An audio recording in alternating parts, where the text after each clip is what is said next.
કેન્દ્રમાં જ્યારથી મોદી સરકાર આવી છે ત્યારથી સ્વચ્છતા પર ભાર મુકાયો છે। મોદી સરકારે સ્વચ્છ ભારત મિશન લોન્ચ કર્યું હતું ત્યારે આજે હવે તેનો બીજો તબક્કો શરૂ થવા જઈ રહ્યો છે। पसीना है और हमारे स्वच्छता कर्मी, हमारे सफाई मित्र हर रोज झाड़ू उठाकर सड़कों को साफ करने वाले हमारे भाई बहन कूड़े की बदबू को बर्दाश्त करते हुए कचरा साफ करने वाले हमारे साथी सच्चे अर्थ में इस अभियान के महानायक है।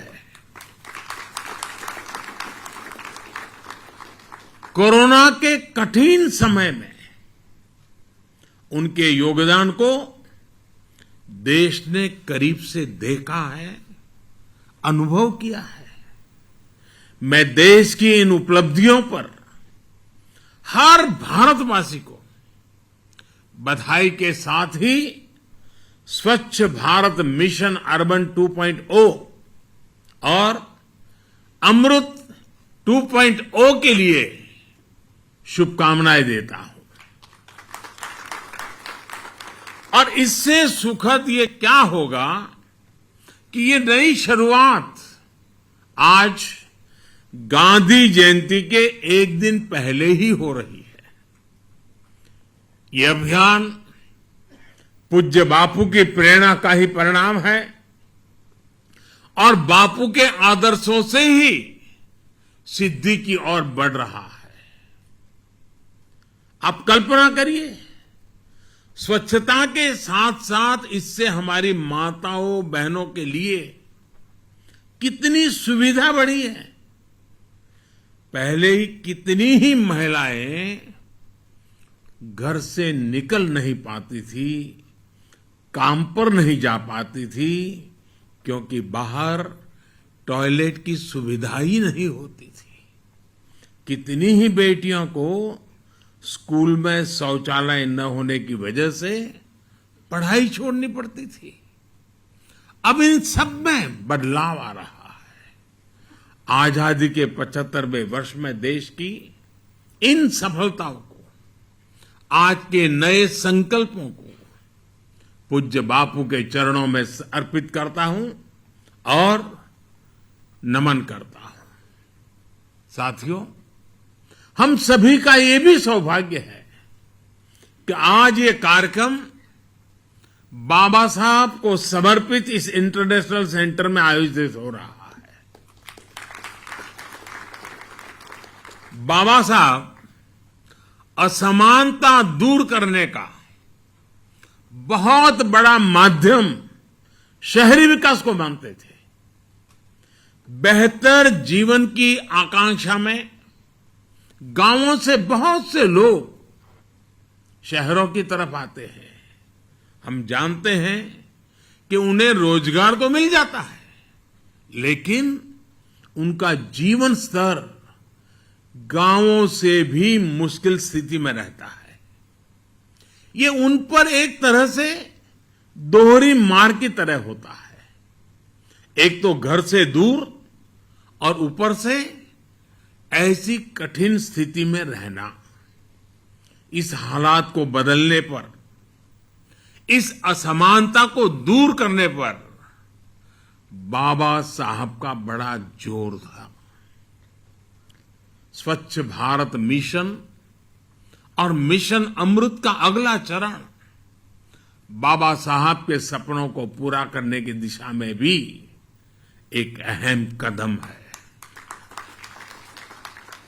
साथियों, आजादी के इस 75वें साल में देश ने सबका साथ, सबका विकास और सबका विश्वास के साथ ही सबका प्रयास का आह्वान भी किया है।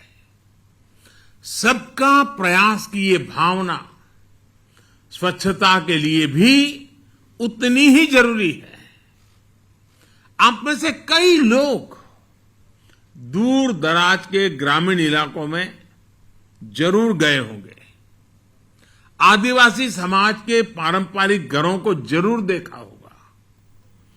कम संसाधनों के बावजूद उनके घरों में स्वच्छता और सौंदर्य को देखकर हर कोई भी आकर्षित हो जाता है। ऐसे ही आप नॉर्थ ईस्ट में जाइए, हिमाचल या उत्तराखंड के पहाड़ों पर जाइए, पहाड़ों पर छोटे छोटे घरों में भी साफ सफाई की वजह से एक अलग ही सकारात्मक ऊर्जा प्रवाहित होती है।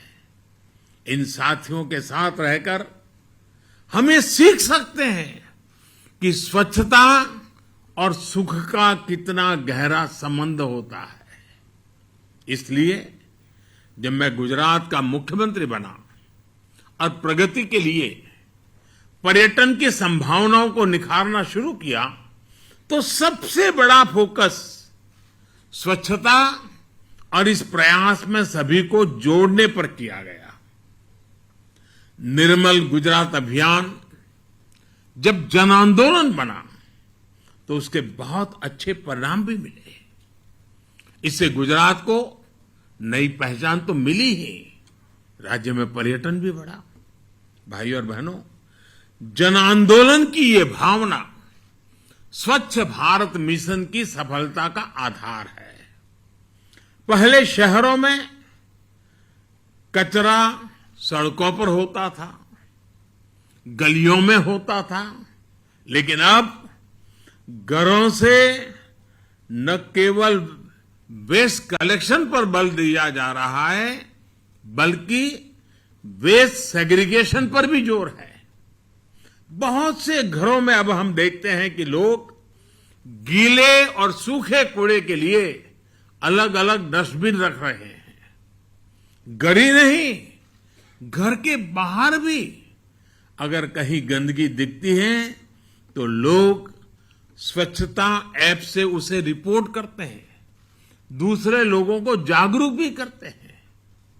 मैं इस बात से बहुत खुश होता हूं कि स्वच्छता अभियान को मजबूती देने का बीड़ा हमारी आज की पीढ़ी ने उठाया हुआ है।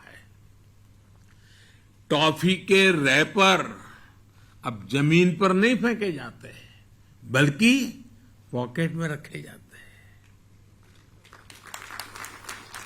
छोटे छोटे बच्चे अब बड़ों को टोकते हैं कि गंदगी मत करिए। दादाजी, नानाजी, दादी जी को बताते हैं ये मत करो। शहरों में नौजवान तरह तरह से स्वच्छता अभियान में मदद कर रहे हैं, इनिशिएटिव ले रहे हैं। कोई वेस्ट से वेल्थ बना रहा है, तो कोई जागरूकता बढ़ाने में जुटा है। लोगों में भी अब एक स्पर्धा है कि स्वच्छ भारत रैंकिंग में उनका शहर आगे आना चाहिए, और अगर पीछे रह जाता है तो गांव में भी दबाव खड़ा होता है। भाई क्या हुआ, वो शहर आगे निकल गया, हम क्यों पीछे रह गए, हमारी क्या कमी है। मीडिया के लोग भी उस शहर की चर्चा करते हैं, देखिए वो तो आगे बढ़ गया, तुम रह गए। तो एक दबाव पैदा हुआ है। अब ये माहौल बन रहा है कि उनका शहर स्वच्छता रैंकिंग में आगे रहे। उनके शहर की पहचान गंदगी से भले शहर की ना हो। जो साथी इंदौर से जुड़े हैं या टीवी पर देख रहे होंगे, वो मेरी बात से और भी ज्यादा सहमत होंगे। आज हर कोई जानता है कि इंदौर यानी स्वच्छता में टॉपर शहर। ये इंदौर के लोगों की साझा उपलब्धि है। अब ऐसी ही उपलब्धि से हमें देश के हर शहर को जोड़ना है। मैं देश की हर राज्य सरकार से, स्थानीय प्रशासन से, शहरों के मेयर से आग्रह करता हूं कि स्वच्छता के इस महाअभियान में एक बार फिर से जुट जाए। कोरोना के समय में कुछ सुस्ती भले आई है, लेकिन अब नई ऊर्जा के साथ हमें आगे बढ़ना है।